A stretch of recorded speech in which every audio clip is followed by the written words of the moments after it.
Vous voulez apprendre un métier, booster votre carrière dans le domaine de l'environnement et du développement social? Ne cherchez plus. TAC Africa organise, du 5 au 15 août 2023, une formation internationale pratique sur les sauvegardes environnementales et sociales. Lieu, Hôtel de l'Intégration, Ouaga 2000. Formateur principal, professeur Issa Manansani, chef du département des sauvegardes et conformités environnementales et sociales de la BAD. TAC Africa, le savoir africain au service de l'Afrique. Mon nom c'est Issa Manansani. Je suis enseignant et praticien des évaluations environnementales et sociales depuis de longues années. J'enseigne dans les universités, mais j'ai fait ma pratique en tant que consultant, en tant que fonctionnaire à la Banque mondiale, actuellement à la Banque africaine de développement. Une formation internationale en évaluation environnementale et sociale à Ouagadougou, c'est une opportunité pour les organisateurs et moi-même et d'autres participants qui seront là de partager les connaissances et les pratiques dans un domaine de métier qu'on peut appeler relativement un domaine nouveau. Les questions de développement durable, changement climatique, gestion de la biodiversité, protection des populations vulnérables dans les projets de développement, ces questions-là sont relativement nouvelles par rapport à l'ingénierie classique, génie civil, agriculture et autres. C'est donc une préoccupation fondamentale qui ne peut se satisfaire que lorsqu'on aura des outils capables de faire intégrer des objectifs de conservation et de gestion durable de l'environnement et de la vulnérabilité dans les projets de développement que les gouvernements ou les secteurs privés développent et mettent en œuvre au bénéfice du développement socio-économique. Cette formation en évaluation environnementale est donc une occasion pour partager les techniques, les méthodes et les outils et les expériences pratiques que nous avons accumulées pendant ces dernières années, je dirais environ 2 décennies dans la sous-région au moins, entre praticiens, afin de comprendre au mieux comment cela doit se faire chaque fois qu'on est en face d'un projet de développement et que pendant la mise en œuvre du projet, on garantisse que le projet en termes d'infrastructure ou de résultats concrets est atteint, mais que la durabilité est prise en compte. Donc c'est une formation pratique, elle se veut pratique, elle va s'orienter dans ce sens, de renforcement des capacités des acteurs. Le domaine des évaluations environnementales comporte plusieurs acteurs, mais cette formation va se focaliser sur l'apprentissage de la profession. Mais dans un autre volet, la formation aura pour objet de faire connaître aux participants les exigences et les attentes que certains partenaires au développement, qu'on appelle bailleurs de fonds, ont lorsqu'ils financent des projets en Afrique.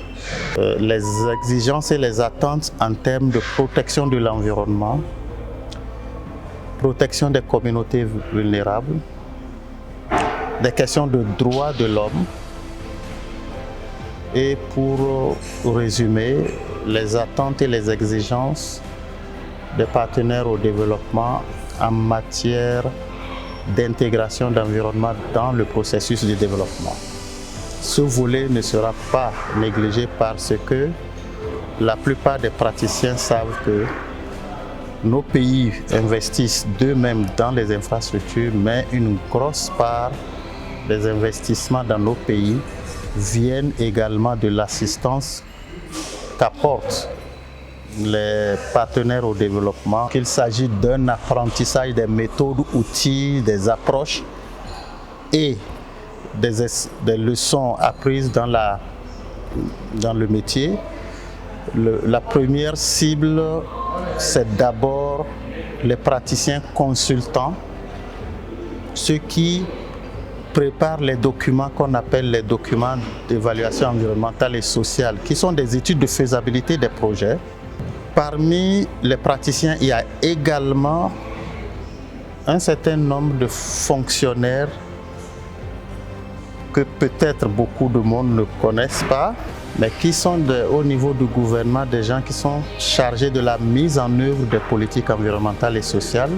Ces personnes aussi sont la bienvenue à cette formation parce qu'ils font partie du premier groupe de praticiens qui s'assurent que les instruments qui sont préparés pour intégrer l'environnement dans le développement, ces instruments sont de bonne qualité. Donc c'est les deux groupes fondamentalement qui sont concernés.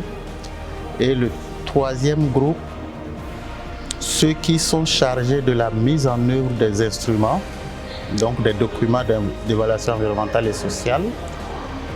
Ceux-là, c'est des personnes qu'on retrouve souvent dans les équipes de mise en œuvre des projets qui sont déjà en cours d'exécution et qui ont besoin de savoir, surtout quand c'est les partenaires au développement qui ont financé ces projets-là, donc qui ont besoin de savoir comment préparer les rapports, que ce soit de mi-parcours ou des rapports périodiques ou de fin de projet, des rapports orientés dans le sens de la réponse aux partenaires au développement en termes de satisfaction des exigences de ces partenaires-là. Donc pour résumer, nous avons trois groupes qui sont les premiers les plus ciblés. D'autres peuvent venir bien sûr.